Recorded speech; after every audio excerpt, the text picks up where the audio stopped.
¿Qué tal? Muchas gracias al Comité Científico MEXTRIMS por esta invitación. El tema que me ha sido asignado es virus en esclerosis múltiple. ¿Qué hemos aprendido? Es un tema por demás relevante. Intenté hacerlo de la forma más rápida posible para generar discusión, sobre todo al final de la presentación, y compartir algunas experiencias que se han dado y conocimientos sobre este tema en este último año de pandemia. Entonces, primero quiero ocupar un par de diapositivas para mencionar que en esclerosis múltiple tenemos todo esto que influye en la presentación de la enfermedad. Es conocida como una enfermedad multifactorial, eso no lo podemos quitar. Y aquí, aunque están dimensionados en colores y en tipos de letra y en un poco más grande la letra que otra, resalto esta parte de genética, de la parte ambiental, el desarrollo de autoinmunidad, inflamación y desmielinización, con un fenómeno degenerativo asociado a la enfermedad. En alguna charla disertaba yo sobre esta situación de una enfermedad autoinmune neurodegenerativa progresiva y cómo se ha ido construyendo este concepto con el paso de los años. Situándonos un poco en nuestra realidad, en Latinoamérica. Definitivamente, en mi punto de vista, hemos tenido un incremento en la frecuencia de la enfermedad en la región. Eh, Nosotros somos una mezcla de estos genes amerindios y caucásicos dados por todos estos fenómenos de colonización que han sido expuestos en forma por demás didáctica y brillante por el doctor Rivera en varias de sus presentaciones y cómo nos muestra que estos fenómenos migratorios llevaron a lo que actualmente conocemos como este mosaico genético en América Latina. Desde el punto de vista observacional, en Latinoamérica también hemos tenido algunos datos muy importantes de Brasil, de Chile, de Perú, sobre la frecuencia de estas enfermedades desmielinizantes, voy a llamarlas así, no solamente esclerosis múltiple, y su presentación, su tipo de presentación. México, por supuesto, no nos quedamos atrás en esas observaciones que han sido publicadas en varios artículos. Y esas peculiaridades, realmente la peculiaridad en nuestra región es este mestizaje, esta exposición al ambiente, a fenómenos de contaminación o incluso agentes infecciosos virales, que es motivo de esta charla. Este es un ejemplo de cómo se ha reportado el incremento en la prevalencia en los últimos 20, 30 años en nuestra región, algunos artículos que solamente tomé, y esta parte para ejemplificar esta cuestión de mestizaje y de las peculiaridades que tenemos en nuestro país. Dos reportes sobre la ausencia de esclerosis múltiple en grupos amerindios, grupos étnicamente puros que han motivado un par de publicaciones más el año pasado sobre la influencia de los genes en la presentación de la esclerosis múltiple en México. Y también como hallazgo significante, pongo solamente dos artículos, uno que realizamos aquí hace algunos años con el doctor Askerio sobre la influencia que podía tener el virus de Epstein-Barr en el riesgo de padecer esclerosis múltiple en nuestra población en la Ciudad de México, y sobre los hallazgos acerca de la presencia del virus de varicela zoster en sujetos con esclerosis múltiple o incluso un primer evento desminimizante como neuritis óptica que es muy reciente ese trabajo. Otro grupo de virus interesante, y lo pongo sobre la mesa porque ha ganado mucha atención y es uno de los hallazgos relevantes que creo que puedo aportar en esta charla, son los retrovirus endógenos humanos. No son virus del medio ambiente, no son genes fisiológicos y nos han llevado a entender estos retrovirus, un nuevo concepto y un nuevo dominio de conocimiento científico. Ahorita explicaré un poco más acerca de estos retrovirus endógenos. Básicamente, esta es la visión de cómo un retrovirus infecta una célula germinal o entra a una célula germinal y cómo se integra en forma de provirus a esa célula germinal, y con el paso de los siglos, con la evolución, se va mezclando y se va quedando dentro del genoma del hospedero y se queda dentro como un gen o como un virus silente o como un pedacito de virus silente. Estos retrovirus endógenos se han implicado en muchas patologías y en cómo pueden desencadenar autoinmunidad. Ahora veremos un poco más de eso, pero básicamente en esta diapositiva, yendo de izquierda a derecha, ese es el razonamiento de cómo se da esta presencia de retrovirus endógenos en nuestras células. ¿Por qué lo menciono como una parte nueva, científica o emergente? Ha habido muchas publicaciones, aquí solamente pongo algunas sobre estos retrovirus endógenos y cómo pueden influir en esclerosis múltiple, básicamente, que es lo que quiero mencionar. Pero vean, y resalto sobre todo el segundo enunciado, que hasta el 8% del genoma humano corresponde a estos retrovirus endógenos. Esto es interesante porque aquí es donde se hace el link entre la presencia de estos retrovirus y los agentes infecciosos virales, ¿no? Aquí vemos cómo en algunos reportes, sobre todo en este artículo, el contacto con virus de la familia herpes puede despertar, entre comillas, valgas ese término, la expresión de estos retrovirus endógenos y por lo tanto generar un ataque inmunomediado a esa población celular donde está el retrovirus endógeno, y va a generar y va a comportarse como conocemos los mecanismos fisiopatogénicos que discutiré un poco más adelante de estos virus o de los virus de la familia herpes y por qué se implica en la génesis de la autoinmunidad y sobre todo de este tipo de enfermedades como esclerosis múltiple. Entonces, aquí es este resumen que les platicaba. Hay agentes infecciosos ambientales que funcionan como gatillos. Solamente menciono algunos de los que numeré en la parte inicial de la charla. Virus de la familia herpes, incluso algunas bacterias, y cómo pueden estimular a este genoma del hospedero, activando estos retrovirus endógenos a nivel celular. Y esto, pues obviamente, estos virus se comportan en este modelo de pega y corre, ¿no? Simplemente infectan, sobre todo algunos como virus de varicela zoster, se quedan dentro de nuestro organismo después del primer contacto y se están activando en forma recurrente. Entonces, estos virus en esa activación recurrente, no necesariamente la primera exposición puede ocurrir que se desencadene toda esta cascada, es decir, primer contacto viral despierta la expresión de estos genes, de estos retrovirus endógenos, y se da este modelo de autoinmunidad, o se dispara la autoinmunidad. Puede ser incluso en exposiciones repetidas o incluso puede ser en alguno de los momentos de la reactivación de estos virus de la familia herpes que se dé la presencia de esta autoinmunidad.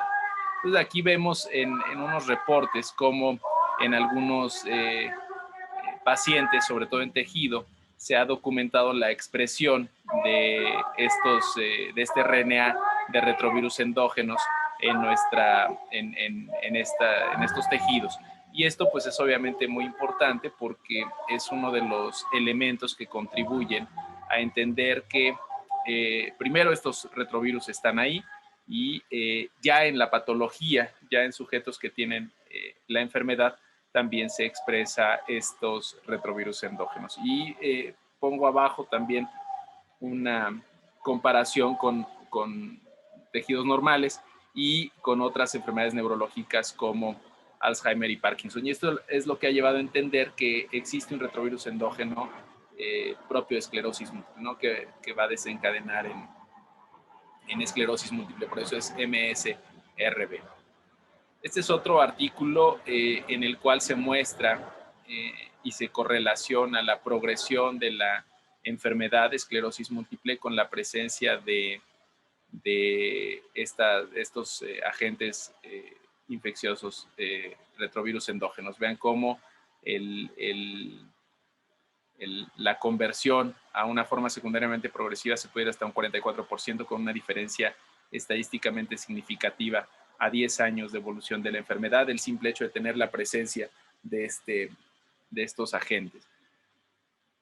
¿Cómo actúa estos virus? ¿Cómo se prenden y cómo despiertan el sistema inmunológico? Bueno, se ha implicado un receptor celular, el Toll-like receptor 4, que está implicado y también se ha demostrado en algunos artículos cómo la presencia y la utilización de este receptor celular es el que se implica en despertar esta respuesta inmunomediada.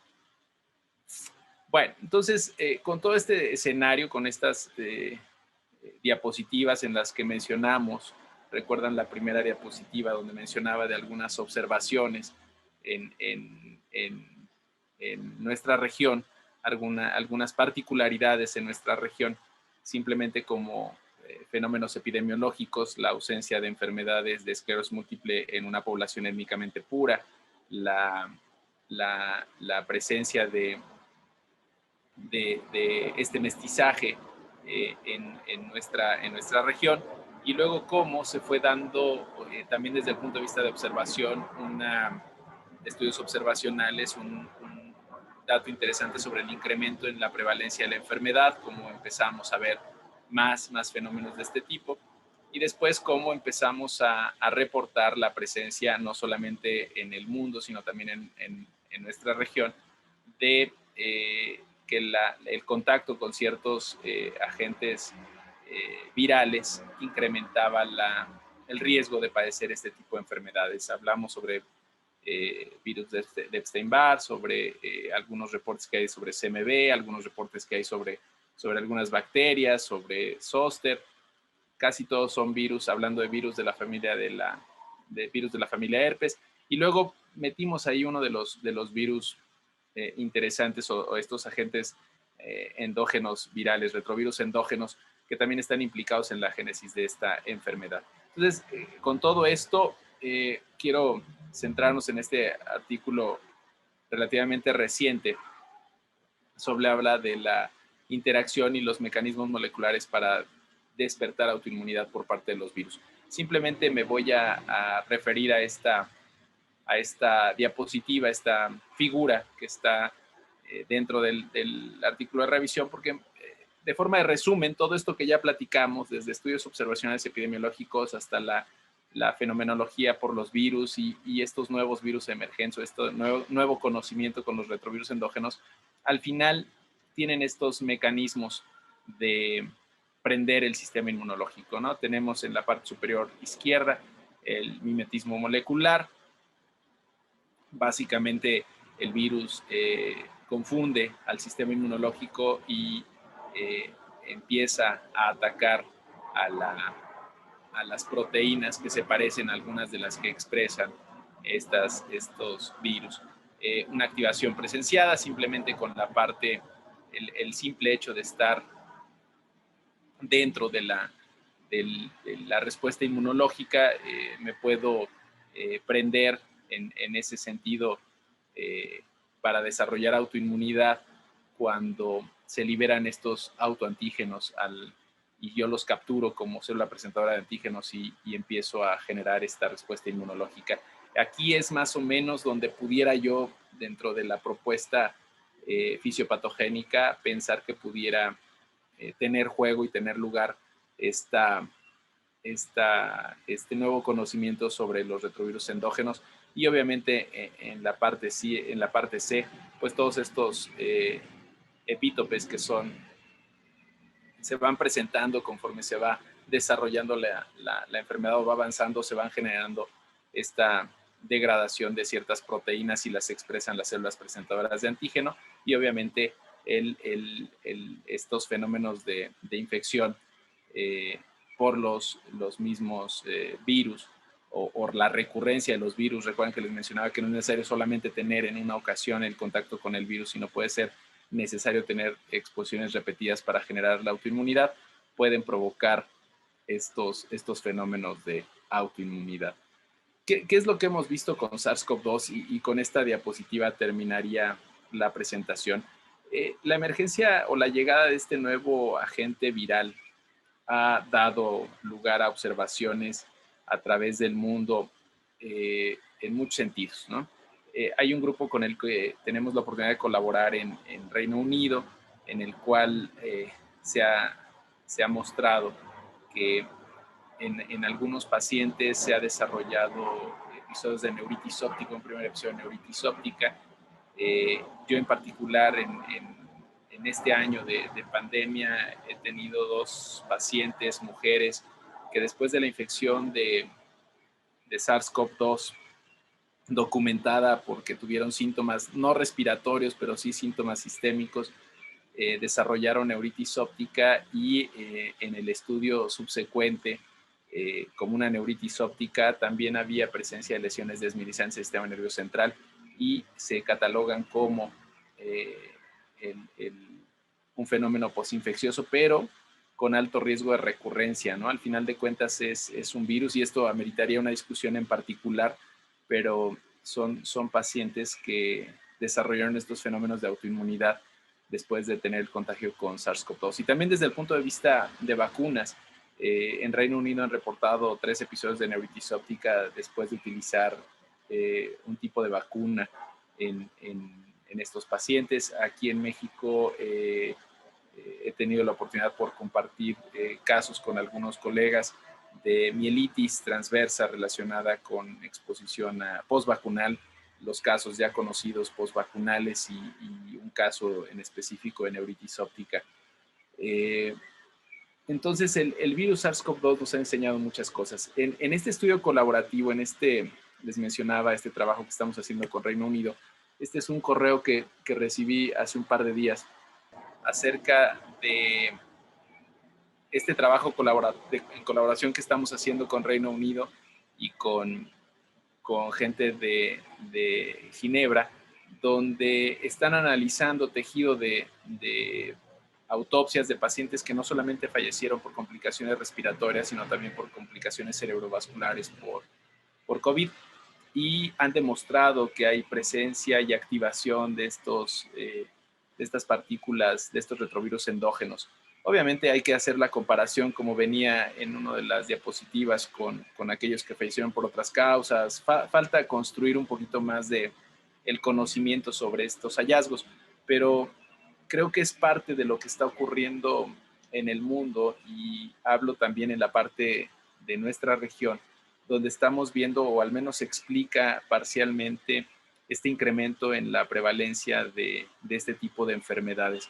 Y definitivamente complica el escenario para aquellos que queremos tratar sobre todo en forma integral a los pacientes con este tipo de enfermedades, porque nos pone la varita más alta a fin de tener todo este conocimiento y obviamente de saber elegir dentro de todo el arsenal terapéutico que tenemos al alcance, cuál será el más adecuado para este paciente, tomando en cuenta todos estos antecedentes. Entonces creo que a manera de conclusión, es parte de lo que explica estos fenómenos infecciosos, y esta emergencia de nuevas partículas, de nuevos agentes virales, es lo que explica al menos en parte el incremento en el número de casos de esclerosis múltiple. Nuevamente quiero agradecer la invitación, quiero al Comité Científico de MECSTRIMS, espero haber generado muchas dudas e interrogantes con la charla, y muchas gracias nuevamente.